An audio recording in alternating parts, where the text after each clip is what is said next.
রাত তখন প্রায় 12টা ছুঁই ছুঁই। নির্জন রেল কোয়ার্টারের পাশে সরু রাস্তা ধরে হাঁটছিল নীরজ। বাতাসে একটা অচেনা ঠান্ডা হাওয়া, আর রাস্তার দুধারে কাঁপসমান ঝোপঝাড় এমনভাবে দুলছিল যেন কারো অদৃশ্য নিঃশ্বাসে নড়ে উঠছে। কিন্তু ওই মুহূর্তেই নীরজ থমকে দাঁড়িয়ে যায়। দূরে ঝোপের ফাঁক গলে সে দেখল এক অল্প বয়সী মেয়ে, পুরোপুরি বিয়ের সাজে। লাল বেনারসি, গলায় গয়না, আর মাথার ওপর ঝুলে থাকা ঘোমটা হাওয়া লাগলেও নড়ছে না। মেয়েটা রাস্তার ঠিক মাঝখানে দাঁড়িয়ে আছে, কিন্তু তার মুখ দেখা যাচ্ছে না। নীরজের বুকের ভেতর ধপধপ করে উঠল, কারণ অন্ধকারের ভেতরেও সে স্পষ্ট জানতে পারছিল মেয়েটা তাকে দেখছে। কিন্তু তার চোখ কোথায়? ঝুলে থাকা ঘোমটার আড়ালে কিছুই দেখা যাচ্ছে না। আর এই মুহূর্তেই নীরজ বুঝতে পারল, রাতের শুরুটা ছিল না, বরং এখান থেকেই শুরু হলো তার জীবনের সবচেয়ে অদ্ভুত গল্প। মাত্র কয়েক ঘন্টা আগেই নীরজ এই কোয়ার্টারে এসেছে। তার কাজের জায়গা কাছেই, তাই এখানে থাকার ব্যবস্থা করা হয়েছিল। কোয়ার্টারগুলো আগেও মানুষে ভরা ছিল, কিন্তু এখন অর্ধেক ঘরই খালি। দেয়ালের স্যাঁতসেঁতে গন্ধ, করিডোরে ধুলো জমা জানালা, আর দূরে সারাদিন রেললাইনের টান টান শব্দ, সব মিলিয়ে জায়গাটা একটু ভৌতিকই মনে হতো।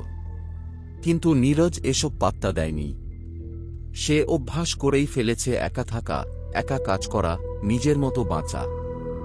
সন্ধেবেলা একা বসে থাকতেই সে কোয়ার্টারের পুরনো চৌকাঠে খোদাই করা কিছু লেখার ওপর চোখ যায়।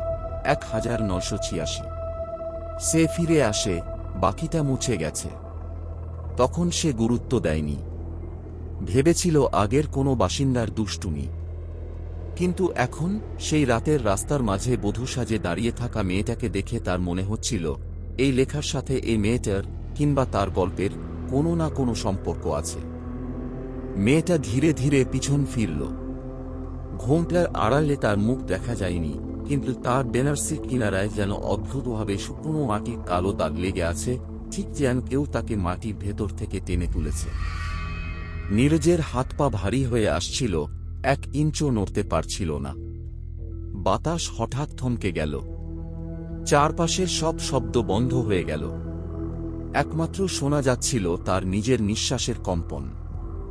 মেয়েটি রাস্তার মাঝখান থেকে সরে দাঁড়াল এবং পথ ফাঁকা করে দিলে নীরজের মনে হল সে আসলে চাইছে নীরজ এগিয়ে যাক। পথ ছাড়ছে, কিন্তু চোখ বা যাই থাকুক মুখে, সেটা যেন তাকে টেনে নিচ্ছে আরেক অন্ধকারে। নীরজ আরেক পা এগোতেই হঠাৎ তার মাথায় এক ভয়ঙ্কর স্মৃতি ভেসে উঠল। কোয়ার্টারে আসার আগে এক বৃদ্ধ তাকে খুব ছোট্ট একটা কথা বলেছিল, এই কোয়ার্টারের সামনের গাছটার নিচে রাত 12টা থেকে 2টো পর্যন্ত কেউ দাঁড়ায় না। এক বধূ আসে, যার বিয়ে হয়নি, আর যার মৃত্যু আজও রেজিস্টারে লাল কালি দিয়ে লেখা। তখন সে হাসতেও পারেনি, সিরিয়াসও নিতে পারেনি। এখন মেয়েটার উপস্থিতিতে সেই কথাটা যেন বুকের ভেতর লোহার পেরেকের মতো ঢুকে যাচ্ছিল। মেয়েটা এবার হাঁটতে লাগল, একেবারে অস্বাভাবিকভাবে। তার পা মাটিতে ছোঁয় না, বরং মাটির ওপর ভাসতে ভাসতে রাস্তা এগোচ্ছিল। নীরজ বুঝতে পারছিল সে এই মেয়েকে দেখার কথা ছিল না। আরও যেটা নিশ্চিত, মেয়েটা জীবিত নয়। মেয়েটি ধীরগতিতে পুরনো কোয়ার্টারের দিকে চলে গেল। নীরজ দূর থেকে পিছন পিছন হাঁটতে লাগল। মেয়েটার বেনারসির পাড় টেনে নিয়ে যাচ্ছে মাটির ওপর, কিন্তু শব্দ হচ্ছে না। সম্পূর্ণ শব্দহীন এক উপস্থিতি, যেন কোনো পুরনো স্মৃতি পথ দেখিয়ে নিয়ে যাচ্ছে। কোয়ার্টারের সামনে এসে মেয়েটি থামল। তারপর সে ঘোমটা একটু সরাল, শুধু একটু, যেন ইচ্ছে করেই অসম্পূর্ণ মুখ দেখাতে চায়। নীরজ দেখতে পেল চোখের জায়গায় ফাঁকা শূন্যতা, যেন কেউ চোখ দুটো কেটে নিয়েছে বা কখনো ছিলই না। ঠোঁটের ডান পাশে একটা দাগ, গভীর, যেন তাজা ক্ষত নয়, আবার পুরনোও নয়। নীরজের মাথায় শিরশিরে একটা অনুভূতি উঠল, মেয়েটা কি কাঁদছে? কিন্তু কোনো কান্নার শব্দ ছিল না, শুধু শরীরটা কাঁপছিল, খুব ধীরে। হঠাৎ মেয়েটা কোয়ার্টারের ভেতরে ঢুকে গেল। দরজা সোজা খুলে গেল তার ছোঁয়া ছাড়াই। নীরজ জানে তার যেতে উচিত নয়, কিন্তু একটা অদ্ভুত টান তাকে ভেতরে নিয়ে যাচ্ছিল, ঠিক যেন ঘটনা জানার জন্য নয়, বরং কিছু ফেরত পাওয়ার জন্য। ভেতরে ঢুকতেই ভিজে ঠান্ডা গন্ধ নাকে লাগল। করিডোরের সব লাইট বন্ধ। মেঝেতে কাদার লম্বা টানা দাগ, যেন কেউ মাটির নিচ থেকে টেনে বেরিয়ে এসেছে, ঠিক যেমন বধূর বেনারসির নিচে শুকনো দাগগুলো ছিল। নীরজের মাথায় প্রশ্নগুলো উথাল পাথাল করতে লাগল। এই মেয়েটিকে 1986 সেই পুরনো ঘটনার সাথে সম্পর্ক কি? কেন সে ফিরে আসে? একসময় করিডোরের শেষ ঘর থেকে রাতের মতো ঘন অন্ধকার ভেসে এলো, আর সেই অন্ধকারের মাঝখানে দাঁড়িয়েছিল মেয়েটি, স্থির, কিন্তু মুখ এবার পুরো দেখা যাচ্ছে। চোখ দুটো ফাঁকা, সেখানে শুধু কাঁচের মতো সাদা শূন্যতা। মুখের বাকি অংশে অদ্ভুত একটা বিকৃতি, যেন মৃত্যুর আগের ভয়টা চিরদিনের মতো মুখে আটকে আছে। তখন নীরজ প্রথমবার ভয় পেয়ে পিছিয়ে গেল। কিন্তু যতই পিছুচ্ছিল, মেয়েটা ততই কাছে আসছিল, না নড়েও না হাঁটলেও, যেন দূরত্ব নিজে থেকেই কমে আসছে। দেয়াল, দরজা, বাতাস সব ফিকে হয়ে যাচ্ছে। শুধু মেয়েটার মুখটা উজ্জ্বল, অস্বাভাবিক সাদা আলোতে ভেসে উঠছে। নীরজের মাথায় তখন একটা স্মৃতি হঠাৎ অস্পষ্টভাবে জেগে উঠল। সে ছোটবেলায় একবার এই এলাকায় এসেছিল। খুব ছোট বয়সের স্মৃতি। সে মনে করতে পারছিল কেউ তাকে কোলে নিয়ে দৌড়াচ্ছিল, আর দূরে লাল বেনারসিতে একটা মেয়ে পড়েছিল রেল লাইনের পাশে। ঠিক এমনই মেয়ে। লোকজন বলছিল তার মৃত্যু হয়েছে সেদিনই।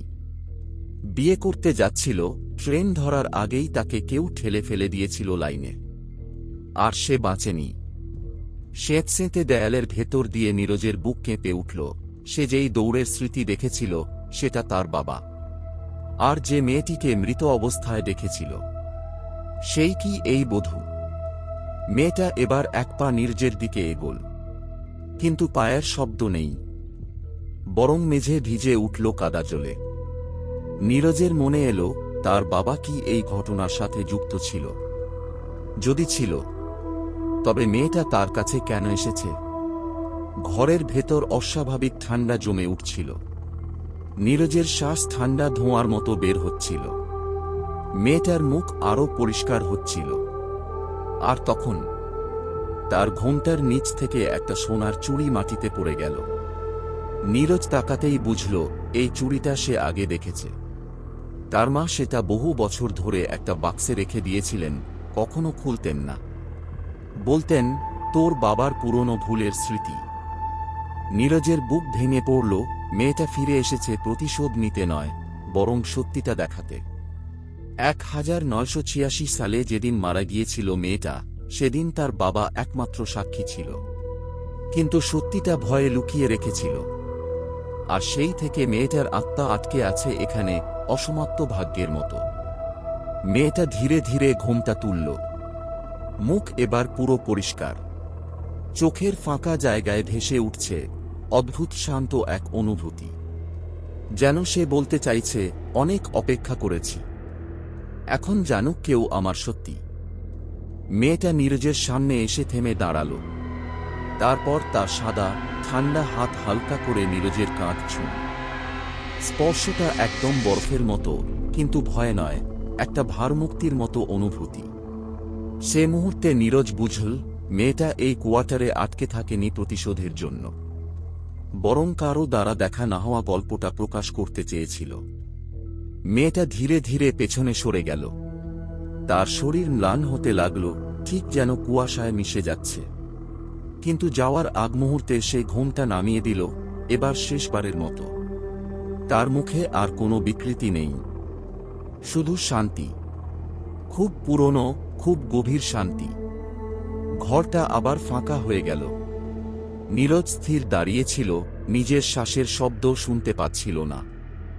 মেঝেতে পড়ে থাকা সোনার চুড়িটা যেন সবকিছুর সত্য সার্টিফিকেট হয়ে রইল। সেই রাতের পর কোয়ার্টার আর কখনো আগের মতো লাগেনি। কিন্তু নীরজ জানত, 1986 সালের সেই বধূ অবশেষে মুক্তি পেয়েছে। তবু মাঝে মাঝে, খুব গভীর রাতে, কোয়ার্টারের করিডোরে হালকা করে কারো লাল বেনারসির ছোঁয়া দেখা যায়। কাউকে আর ভয় দেখাতে নয়, যেন শুধু দেখতে তার গল্পটা ঠিকমতো বলা হয়েছে কিনা। আর ঠিক তখনই দরজার ফাঁক দিয়ে একটা খুব মৃদু গন্ধ ভেসে আসে। বিয়ের দিনের সিঁদুরের মতো পুরনো আর অনন্ত অপেক্ষার মতো গভীর।